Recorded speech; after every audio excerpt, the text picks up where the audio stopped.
Well, hey, everybody.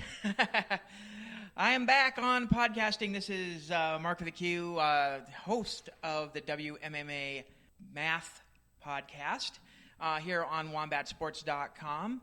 It's been a great couple years. I know it's been quite a while since we've done any podcasting traditional-wise, but now we have these nice new studios over at the High Mountain here in Henderson, Nevada, which is right near the fight capital of the world, Las Vegas, Nevada, which will give us a lot more access to very talented fighters coming up through the ranks, as well as those that have made it to the pinnacle of the sport. And I'm happy to have right now our co-host right now, Chelsea Rae, who's a really great amateur fighter, and will be co-hosting with me today. How you doing, Chelsea? I'm doing good. Thanks for having me. No problem at all. And, you know, it's really great to be able to see you back here. And what's been up with you? I mean, you know, obviously working your way up the ranks in the amateur divisions right now, off a pretty good win over at Tough Enough as well. I mean, tell me kind of what's up with you on your end of things. Yeah, so we're waiting to hear back. We're shopping for a fight as usual. Just, you know, that's the amateur game. You're always ready to go, and you're always waiting to see who's ready to scrap with you. So we have a date in mind. We're just waiting for an opponent. As soon as I know, I'll let everybody else know. Also had a Muay Thai fight, my Muay Thai debut back in June, and scored a win there as well. How was that for you to go into a camp for Muay Thai and, you know, kind of work your striking game a little bit more? It was less stuff to worry about, you know, like I just did striking, which was much less tiring for me than a bunch of grappling mixed in with striking. So to me, it was easier, but the fight was more difficult in that you had less weapons. Yeah, with that in mind, I mean, what kind of rule set were you under? Were you able to work your clinch a little bit more? Yeah, I was, but my stuff's more wrestling based as far as clinching goes. So that actually wasn't really part of my game plan. We practiced for it, we prepared for it, but it ended up being more me. I was a little taller than the girl, actually. I'm only 5'3", but in this case I was taller, so I ended up pushing her to the outside of my punches rather than getting in close. Yeah, you know, I mean, it's an interesting kind of dynamic in terms of the clinch game nowadays and working against the fence. You know, a lot of times you're working for that takedown and all that as well, but you do see you know, some really great strikers. You know, I think off the top of my head, I can think that Joanne Calderwood's really good against the fence.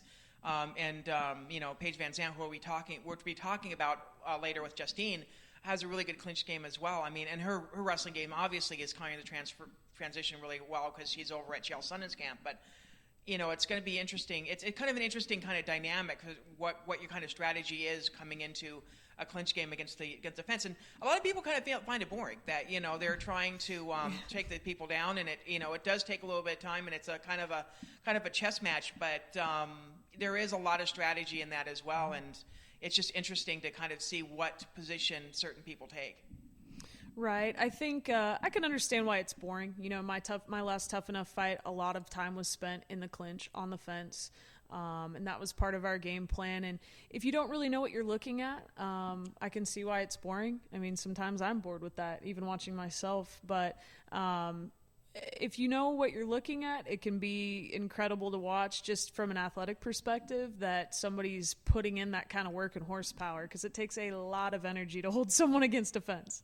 Well, you know, speaking of which, you know, this past weekend, I don't know if you caught it, but Invicta had their tournament. Quite a few of them were actually against the fence. A lot of them were doing a lot of clinch game, a lot of takedown game, and all that as well. So it was kind of interesting. I believe Deanna had a pretty good clinch game going on, and she was able to score a couple takedowns over the course of the tournament as well. I mean, kind of your thoughts about how the tournament kind of panned out. You know what? I'll be honest. I didn't get a chance to catch it. I was in the gym myself, which often happens when this stuff is going on. I did catch the highlights, though. The tournament looked great. It looked like all those girls were really out to win, you know, and that's what you want to see happening. You know, I wasn't surprised about Maverick winning it. You know, she's always at the top of her game. So, but as far as the fence being used, that's part of what's fun about MMA to me, is that you have a that's a different dynamic. When I fought Muay Thai against the ropes, it's a totally different ballgame. And if you're not used to somebody bouncing off the ropes at you, it's completely different than pinning someone to a cage. Yeah, and I always ask that of fighters that go over to Japan and fight in the Ryzen ring is that, they have an actual ring, and you gotta kind of have to, there's a lot of complications in terms of that.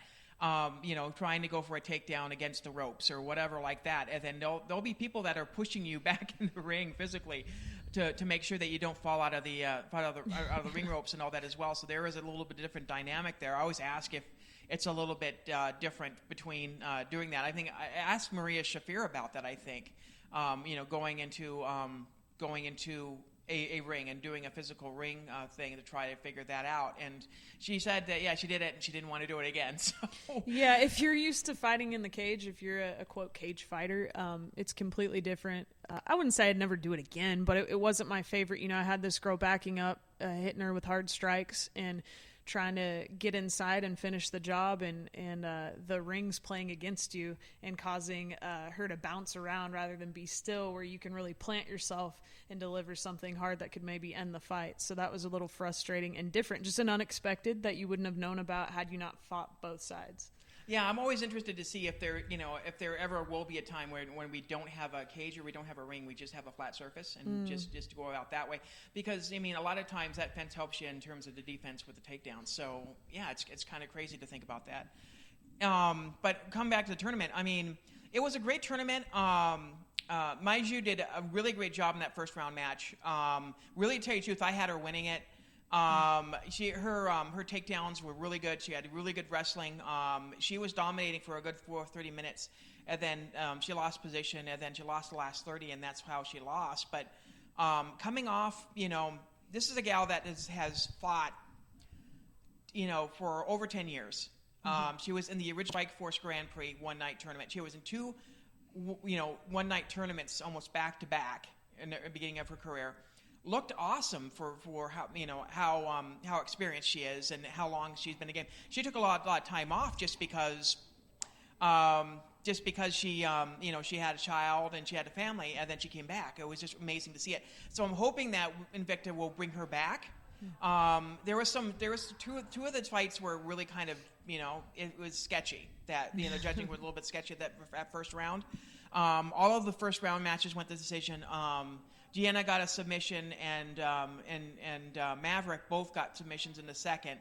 I only missed two fights. I missed the two alternate fights. I was rushing over to Tough Enough to be able to cover, to get my press pass so I could go and watch the rest of the tournament and then go back and watch Tough Enough again. But yeah, it was, it was a great tournament. I had actually put up a poll on my Twitter about, Miranda being, signed to the UFC before or after her title match. So it'll be interesting to be able to see what happens there. We've got a title match coming up for Invicta between Karina and Vanessa Porto, Karina Rodriguez, and that's in December.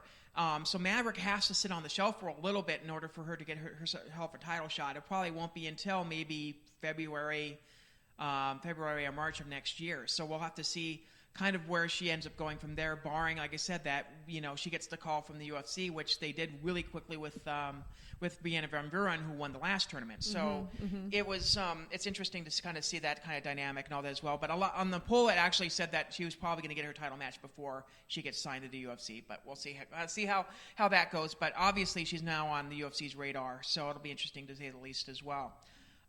Speaking of Invicta, a couple cards I just mentioned the November card, I should say, between Porto and Rodriguez. They announced the co-main event for that. It's going to be Kanato Murata taking on Emily Ducote, Bellator vet, for the strawweight championship. So we'll have a strawweight champion once again. Interesting, intriguing fight between those two as well. Murata, I've been following since her starts in Ryzen. It's great, and really great wrestler, really grappler, junior world champion. And for those of people who don't know, Japan has a kick-ass wrestling team. Absolutely. Their women's wrestling team golds a lot at the Olympics and a lot of the World Championships. We're starting to catch up with them now, which is very interesting. It's really interesting to kind of see the least. So it just tells you how badass Murata's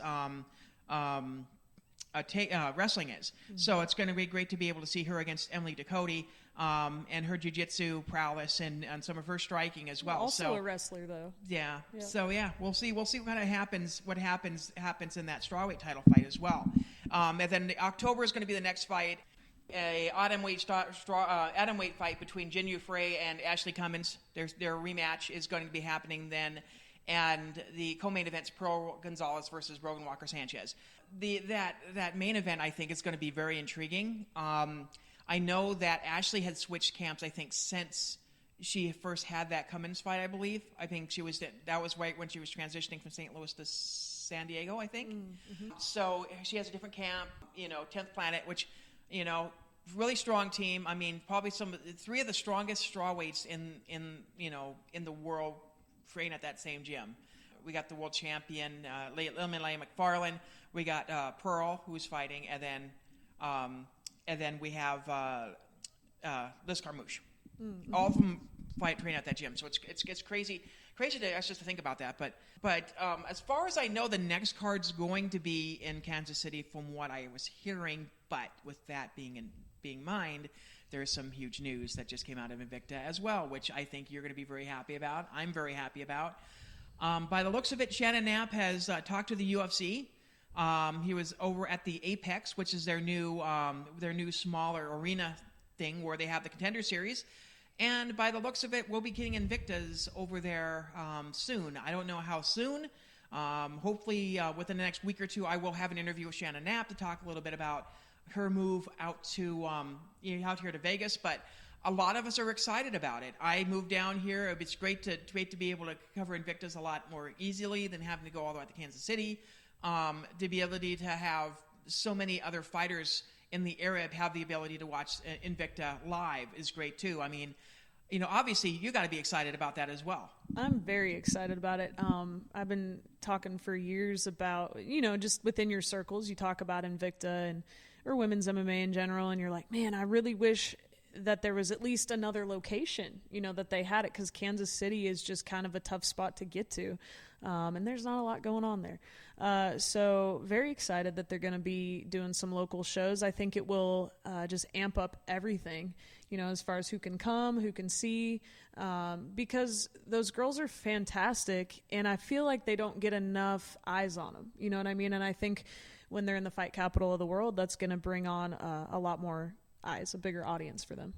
Yeah, I mean, for me, well, the first time I covered an Invicta card here in Vegas, it was during International Fight Week, which I wish they would do more often, because it brings a lot of eyes, and to see how many people came out to that event. That was probably one of their biggest events ever.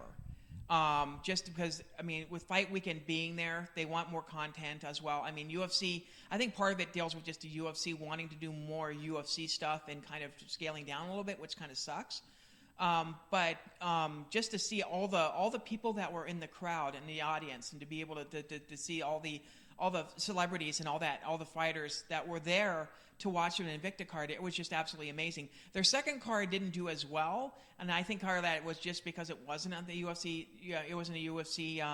It wasn't a UFC weekend that weekend or anything like that. But just to be able to watch, just to have that there as well. There were a couple people, notable people that were there too. So. It'll be interesting to see them at the Apex, especially considering it's a little bit smaller facility.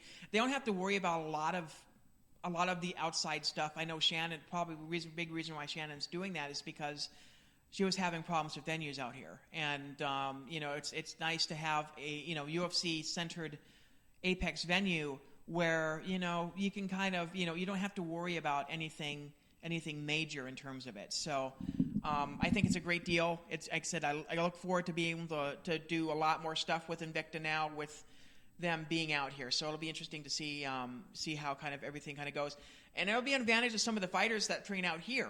They can weight cut, they can train and all that as well. And even some of the fighters that are coming in will go to guest gyms or whatever. So, and who knows? I think next year, between me and Kim Couture, we'll probably have another G Fight Summit coming up. So it'll be interesting to see once we get that kind of taken care of. So that is something to look